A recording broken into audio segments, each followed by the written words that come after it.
Assalamualaikum warahmatullahi wabarakatuh. Alhamdulillah, salatu wassalamu ala rasulillah ma'ba'ad. Yang gemar akan amaliyah bid'ah. Berbagai pembelaan mereka lakukan, hadis mereka sampaikan, perkataan ulama mereka sampaikan, akan tetapi sayang, pemahaman dan cara pengamalan mereka terhadap hadis tersebut tidak sesuai dengan apa yang difahami dan diamalkan oleh para sahabat radhiyallahu anhum ajma'in. Kalau berhujah dengan pendapat ulama, maka kita katakan dengan tanpa merendahkan para ulama. Na'udzubillah min dzalik. Kita katakan pendapat ulama bukanlah hujah yang mutlak. Kita tetap kembalikan, adakah praktek dari Nabi Muhammad SAW dan para sahabat radhiyallahu anhum ajma'in, atau praktek dari ulama-ulama yang mereka mengikuti prakteknya para sahabat, para tabi'in dan para atba'ut tabi'in. Kecuali para sahabat dahulu tidak melakukan karena ada faktor penghalangnya. Kalau para sahabat tetap tidak melakukan, padahal mereka mampu dan tidak ada satu penghalang pun bagi mereka untuk mengamalkan amaliyah tersebut, maka berarti memang itu tidak disyariatkan.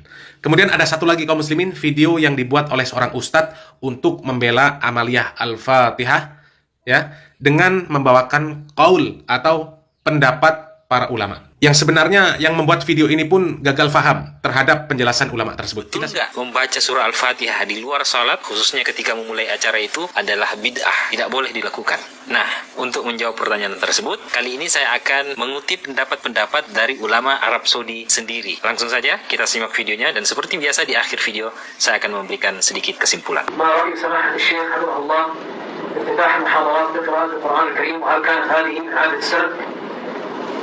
لا أعلم شيئا صريحا في هذا إلا أنه كان من عادة النبي صلى الله عليه وسلم إذا جمع مع أصحابه يقرأ القرآن أو يقرأ غيره عليه الصلاة والسلام، وهذا من جنس هذا معنى من ذلك. وفي خير كثير تنبيه على ما ينفع من كتاب الله عز وجل، خير ما فتح به الكلام كتاب الله عز وجل.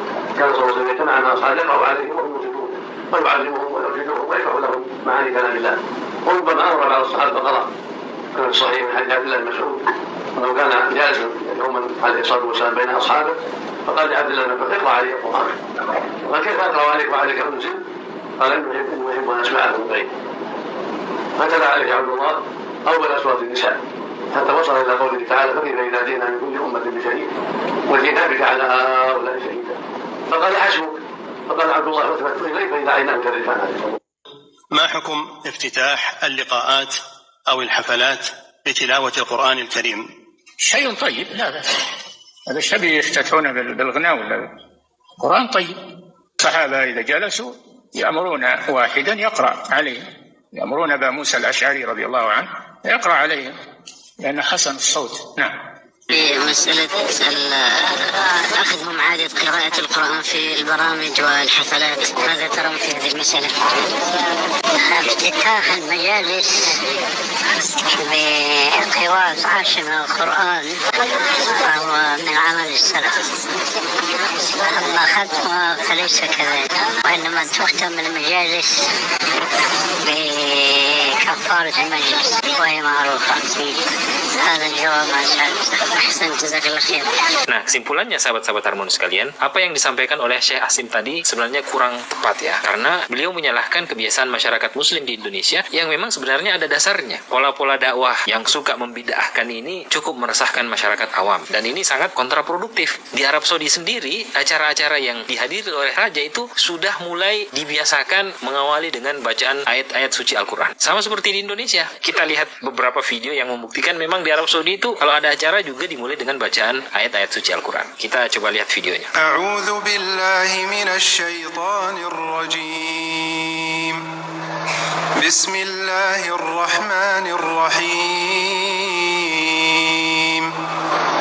Ar-Rahman 'allamal Qur'an khalaqal insan 'allamahul bayan.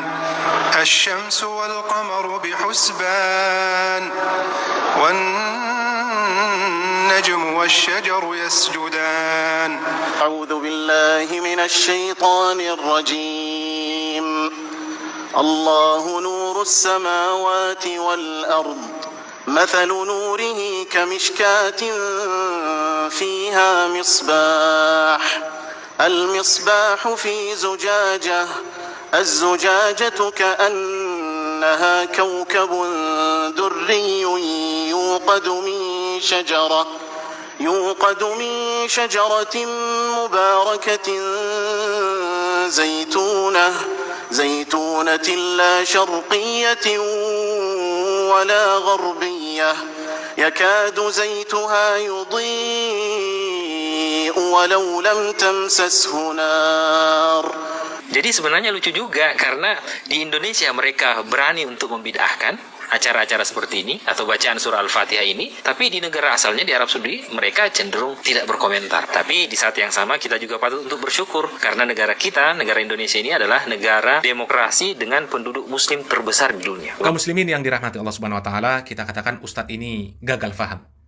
Gagal faham terhadap apa yang ditanyakan dan kemudian dijawab oleh para ulama tersebut. Oleh Syekh bin Baz, Syekh Shalih Al Fauzan, Syekh Al Albani.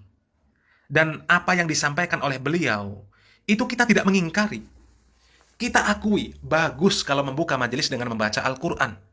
Apalagi yang dibaca itu adalah surat-surat atau ayat-ayat yang kemudian dipelajari maknanya.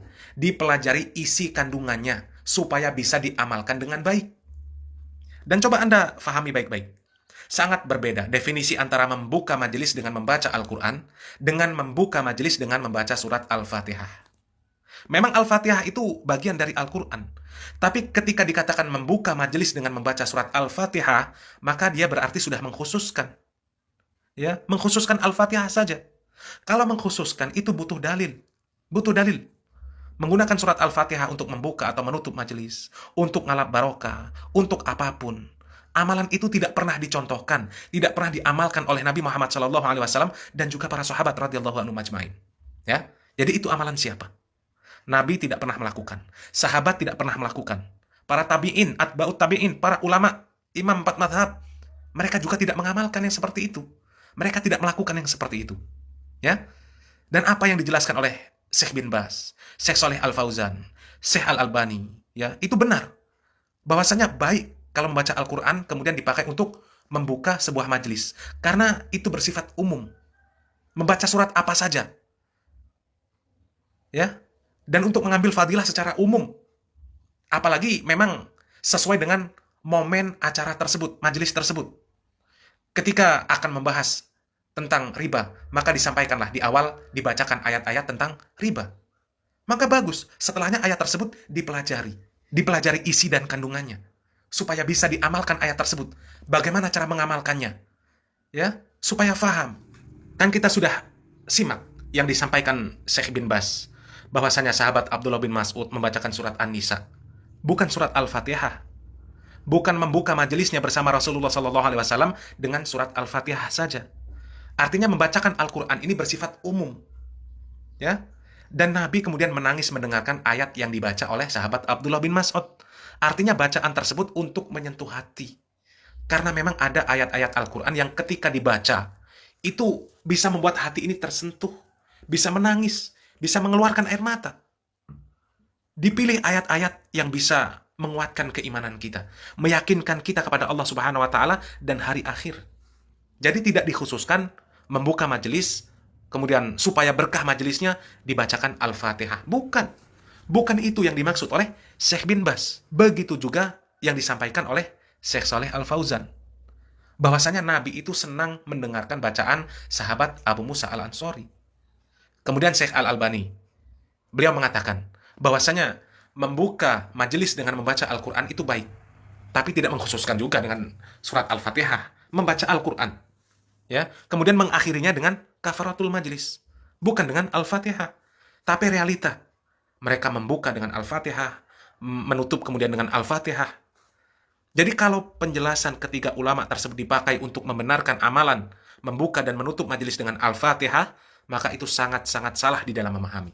Gagal faham. Gagal faham. Wallahu a'lam bishawab. Semoga yang sedikit ini bermanfaat. Barakallahu fikum. Wassalamualaikum warahmatullahi wabarakatuh.